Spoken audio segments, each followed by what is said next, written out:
Agar siz pensiyangizni Xalq banki, O'zsanoat qurilish bank yoki Agrobank orqali olayotgan bo'lsangiz, bu ma'lumot siz uchun juda muhim. Chunki pensiya pulini olishda bank kartasi naqd pul muddatida tushishi, kartadan ushlab qolishlar, qarzdorlik, ishonchnoma, bankni almashtirish va hujjatlarni yangilash masalalarida ko'pchilik bilmaydigan nozik jihatlar bor. Bitta kichik xato sabab odam o'z pensiyasini vaqtida ola olmay qolishi, ortiqcha sarson bo'lishi yoki pulidan asossiz ushlab qolinganini kech bilishi mumkin. Men bugun sizga oddiy tilda tushuntirib beraman. Oldin qanday edi? Hozir nimalarga e'tibor berish kerak? Kim xavotir olishi kerak? Kim tinch bo'lsa bo'ladi? Qaysi holatlarda bankka borish zarur? Qaysi holatda pensiya jamg'armasi yoki mahalla orqali aniqlashtirish kerak? Videoni oxirigacha ko'ring. Chunki ayniqsa yoshi katta ota-onasi buysi yoki bobosining pensiyasini nazorat qilayotgan farzandlar uchun ham bu juda kerakli ma'lumot. Kanalga hoziroq obuna bo'ling, like bosib qo'ying. Chunki men bunday amaliy va odamga foydasi tegadigan moliyaviy huquqiy mavzularni sodda qilib tushuntirib boraman. Avval pensiya olish tartibi ko'pchilik uchun oddiy ko'rinardi. Pensiya tayinlanadi. Keyin odam ma'lum bank orqali yoki naqd tarzda pulini oladi. Ko'p yillar davomida Xalq banki pensiya to'lovlarida eng ko'p uchraydigan banklardan biri bo'ldi. Keyinchalik ayrim hududlarda O'zsanoat qurilish bank, Agrobank va boshqa banklar orqali ham pensiya kartalari ochildi, pul o'tkazish yo'lga qo'yildi. Odamlar odatda qaysi bankdan bersa o'shandan olaman deb yurishdi. Lekin hozir vaziyat biroz boshqacha. Bank kartalari ko'paydi. Mobil ilovalar ishlayapti. Bankomat orqali yechish, boshqa kartaga o'tkazish, kommunal to'lovlarni to'lash, dorixona va do'konda karta orqali to'lash odatiy holga aylandi. Shu bilan birga muammolar ham ko'paydi. Masalan, pensioner kartasidan qarz uchun pul yechilib ketganini aytadi. Yoki pensiya tushmagan, bank bizda yo'q deydi. Pensiya jamg'armasi jo'natilgan deydi. Yoki karta muddati tugagan, pensioner buni bilmaydi, pul hisobda turibdi. Lekin yechib ola olmayapti. Yoki bank ilovasiga ulangan telefon raqami boshqa odamning nomida bo'ladi. SMS kelmaydi. Keyin firibgarlar qo'ng'iroq qilib kod so'raydi. Eng katta o'zgarish shundaki, pensiya bugun faqat pul tushdi. Borib oldim degan masala emas. Pensiya endi bank tizimi, karta xavfsizligi, shaxsiy ma'lumotlar, qarzdorlik, ijro hujjatlari, ishonchnoma, yashash manzili va hujjatlarning to'g'riligiga bog'lanib ketgan. Shuning uchun men har bir pensioner yoki uning yaqinlariga aytaman. Pensiyani qaysi bankdan olayotganingizni bilishning o'zi yetarli emas. Karta holati, hisob raqam, telefon raqam, qarzlar va bankdagi arizalar holatini ham tekshirib turish kerak. Mind partiyan nimalarni bilish kerak? Kim xavotir olsin? Kim xotirjam bo'lsa bo'ladi birinchi masala. Pensiya tushish kechiksa, darrov vayma qilish kerakmi? Yo'q, lekin tekshirish kerak. Odatda pensiya har oy belgilangan grafik asosida moliyalashtiriladi. Bir hududda oyning 5 sanasida, boshqa joyda 10 sanasida yoki 15-sanasigacha tushishi mumkin. Agar sizga doim 7 sana tushgan bo'lsa, bu oy yoki 9 sana tushishi ham texnik sabab bilan bo'lishi mumkin. Lekin 4 ish kunidan ko'p kechiksa, albatta bank va pensiya jamg'armasi bilan aniqlashtirish kerak. Masalan, Toshkent viloyatida yashaydigan pensioner opa har oy Xalq banki kartasiga 20 million 420 ming so'm pensiya oladi. Odatda 6 sana SMS keladi. Bir oy SMS kelmadi. Opa pensiya to'xtab qoldi deb xavotir bo'ldi. Tekshirilsa, pensiya tushgan, lekin telefon raqami kartaga ulanmagan, SMS xizmati o'chib qolgan. Opa bankomatga borib balans tekshirganda pul borligi ma'lum bo'lgan. Demak, hamma kechikish ham pensiya to'xtadi degani emas. Ba'zan SMS xizmati ishlamaydi. Ba'zan karta muddati tugaydi. Ba'zan bankning texnik tizimida kechikish bo'ladi. Ikkinchi masala karta muddati. Ko'pchilik pensionerlar kartaning old tomonidagi amal qilish muddatiga e'tibor bermaydi. Masalan, kartada 1325 deb yozilgan bo'lsa, karta 2025 yil mart oyining oxirigacha ishlaydi. Aprel oyida pul tushgan bo'lsa ham. Eski karta orqali bankomatdan yechish yoki do'konda to'lashda muammo chiqishi mumkin. Bunday holatda odam bankka pasport yoki ID karta bilan borib kartani qayta chiqarishi kerak. Xalq banki, O'zsanoat qurilish bank yoki Agrobank bo'lishidan qat'i nazar, karta muddati tugagan bo'lsa, bank uni yangilab beradi. Lekin pensiya hisobga yopilmaydi, pul yo'qolmaydi. Faqat karta vositasi yangilanadi. Uchinchi masala, bankni almashtirish. Ba'zi odamlar menga Xalq banki uzoq, Agrobank yaqin, o'zgartirsam bo'ladimi? yoki O'zsanoat qurilish bank kartasidan foydalanish menga qulay emas, boshqa bankka o'tsam bo'ladimi deb so'rashadi. Umumiy qoida shuki, pensioner o'ziga qulay bank orqali pensiyasini olish masalasini ariza bilan ko'tarishi mumkin. Bu hududdagi amaldagi tartibga pensiya jamg'armasi bilan banklar o'rtasidagi xizmat ko'rsatish tizimiga bog'liq. Shuning uchun men doim bitta gapni aytaman. Og'zaki gapga ishonmang. Ariza yozib, ro'yxatdan o'tkazing. Bank bo'lmaydi desa, pensiya jamg'armasi bo'limidan yozma yoki rasmiy tushuntirish so'rang. 4-masala. Kim xavotir olishi kerak? Birinchi navbatda qarzdorligi bor pensionerlar, masalan, bankdan kredit olgan, mikroqarz olgan, aliment yoki sud qarori bo'yicha ijro hujjati bor. Kommunal qarz bo'yicha majburiy undiruvga tushgan odamlar ehtiyot bo'lishi kerak. Chunki ayrim holatlarda hisob raqamga tushgan mablag'dan qonuniy asos bo'lsa ushlab qolish bo'lishi mumkin. Lekin bu yerda juda muhim farq bor. Har qanday bank xodimi xohlaganicha pensiyangizdan pul yechib olishi mumkin emas. Ushlab qolish uchun asos bo'lishi kerak. Kredit shartnomasi, qarz bo'yicha siz bergan rozilik, sud qarori, ijro hujjati yoki qonunda ko'rsatilgan boshqa asos. Masalan, pensioner aka O'zsanoat qurilish bankdan 5 million so'm kredit olgan, oyiga 600 ming so'mdan to'lashga kelishgan. Pensiyasi 2 million so'm. Agar kredit shartnomasida to'lov kuni pensiya kartasidan avtomatik yechish haqida rozilik bo'lsa, bank 600 ming so'mni yechishi mumkin. Lekin bank birdaniga 2 millionning hammasini yechib olsa, aka bankdan izoh talab qilishi, shartnoma va yechim asosini ko'rish kerak. Chunki pensiya odamning yashashi uchun asosiy daromad bo'lishi mumkin. Shuning uchun har bir ushlab qolish qonuniy va asosli bo'lishi shart. 5-masala. Kim xotirjam bo'lsa bo'ladi.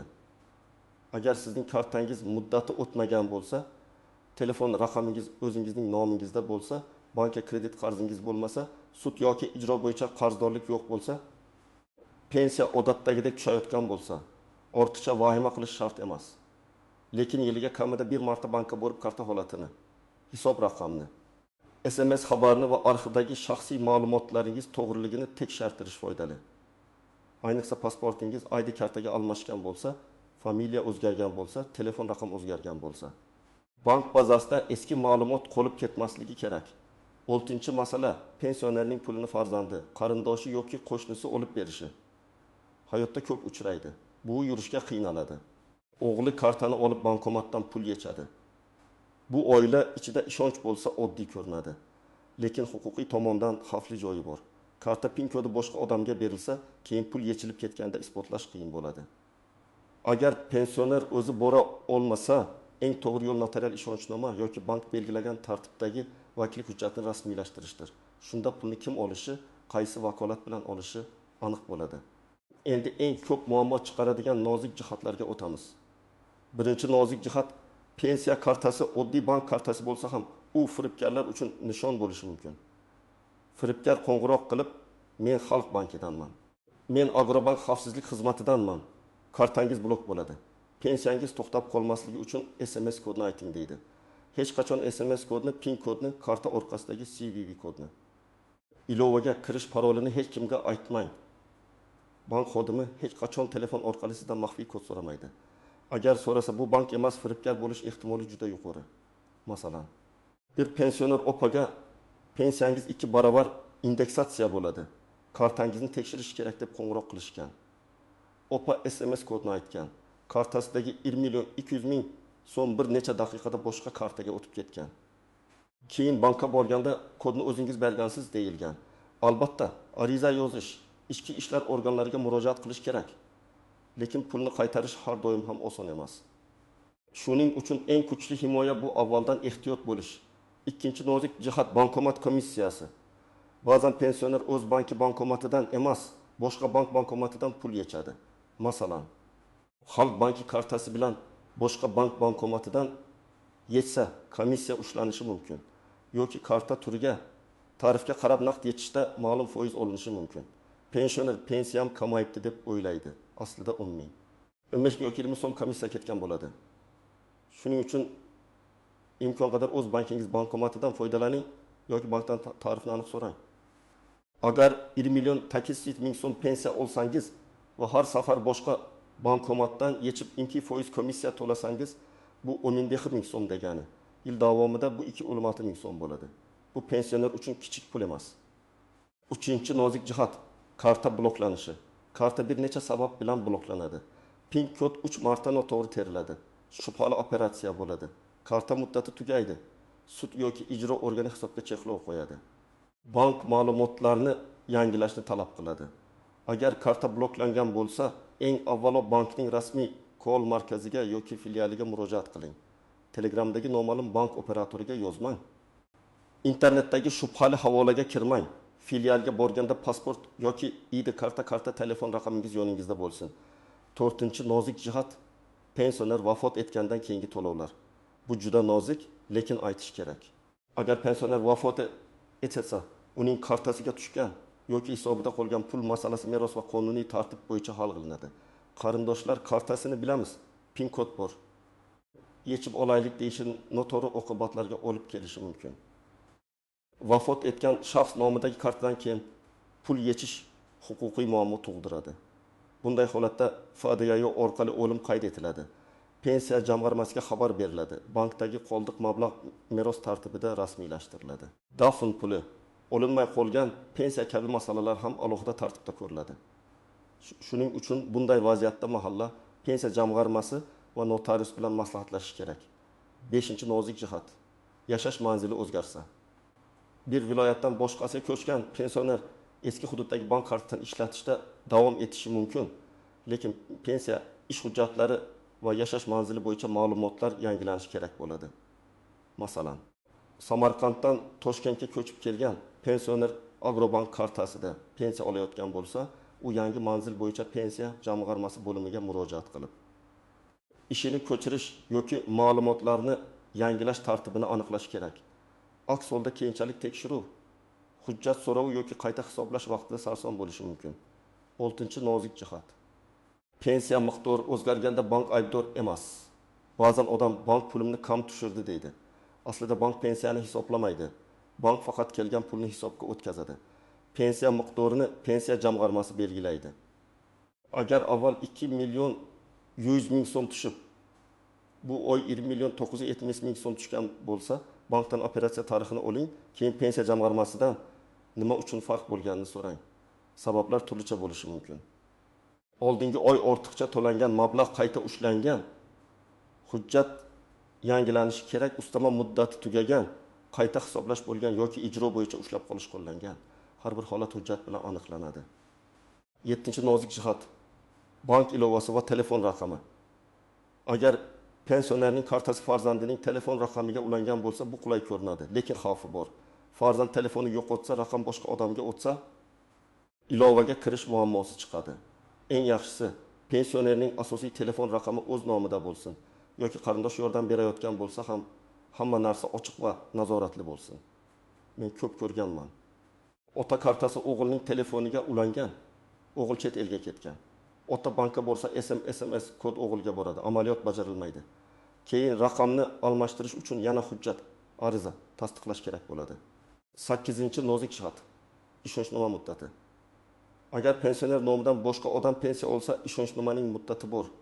Muddati o'tgan ishonchnoma bilan bank pul bermasligi mumkin. Ba'zan odamlar o'tgan yili qilgan edik. Hal yuradi deb o'ylashadi. Lekin hujjatda aniq sana yoziladi. Shuning uchun ishonchnoma muddati tugashidan oldin yangilab qo'yish kerak. Agar pensioner yotib qolgan bo'lsa, notariusni uyga chaqirish imkoniyatlari haqida so'rash mumkin. Ayrim holatlarda mahalla va tibbiy hujjatlar ham kerak bo'lishi mumkin. Endi eng muhim qism, siz amalda nima qilishingiz kerak? Men sizga bosqichma-bosqich aytaman. Birinchi qadam, qaysi bankdan pensiya olayotganingizni va kartangiz holatini aniqlang. Agar Xalq banki, O'zsanoat qurilish bank yoki Agrobank kartangiz bo'lsa, kartaning o'ng tomonidagi amal qilish muddatiga qarang. Muddati yaqinlashgan bo'lsa, masalan, 2 oy qolgan bo'lsa, bank filialiga borib yangilash tartibini so'rang. Kutib o'tirmang, chunki pensiya tushgan kuni karta ishlamasa asabiylashasiz. Ikkinchi qadam, bankdan hisob varaq bo'yicha ko'chirma oling. Ayniqsa oxirgi 3 oy yoki 6 oy uchun.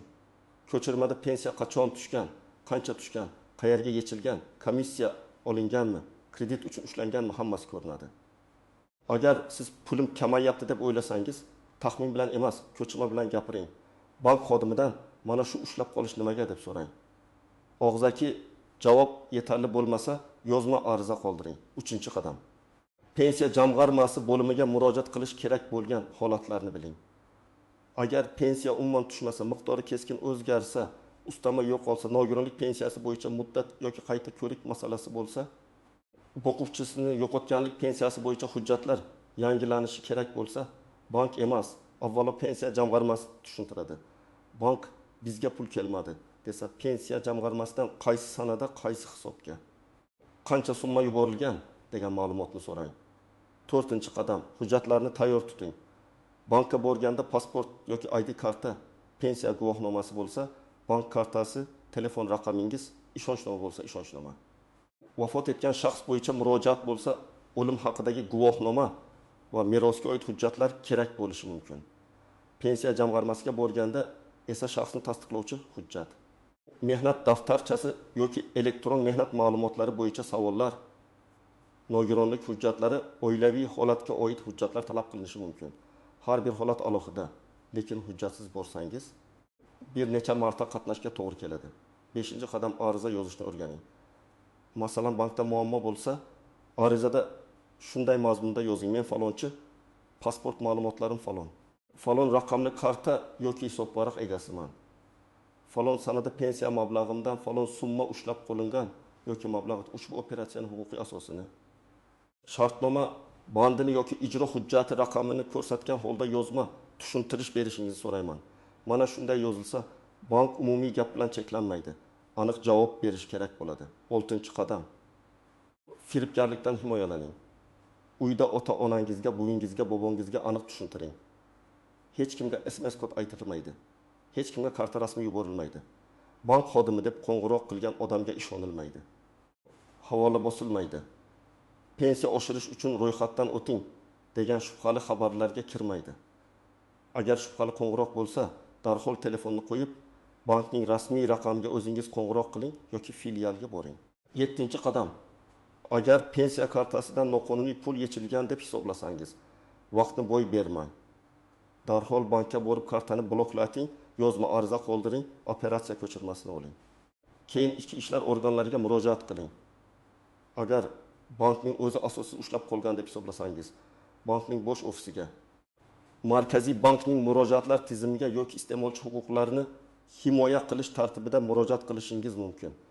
Lekin har doim dalil yig'ing: ko'chirma, SMS, shartnoma nusxasi, ariza nusxasi, javob xati. 8-qadam. Bankni almashtirmoqchi bo'lsangiz, avval yangi bank va pensiya jamg'armasidan tartibni aniqlang. Menga shu bank qulay emas, pensiyamni boshqa bank kartasiga o'tkazmoqchiman degan ariza yoziladi.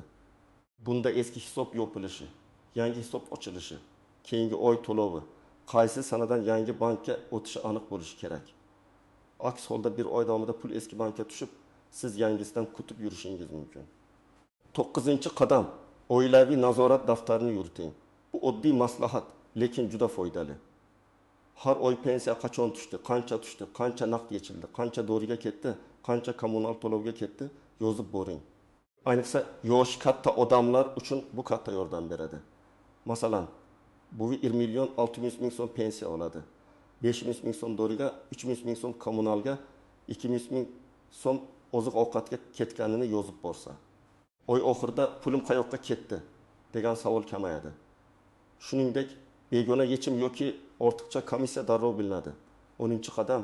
Pensionerning roziliksiz uning kartasidan foydalanmang.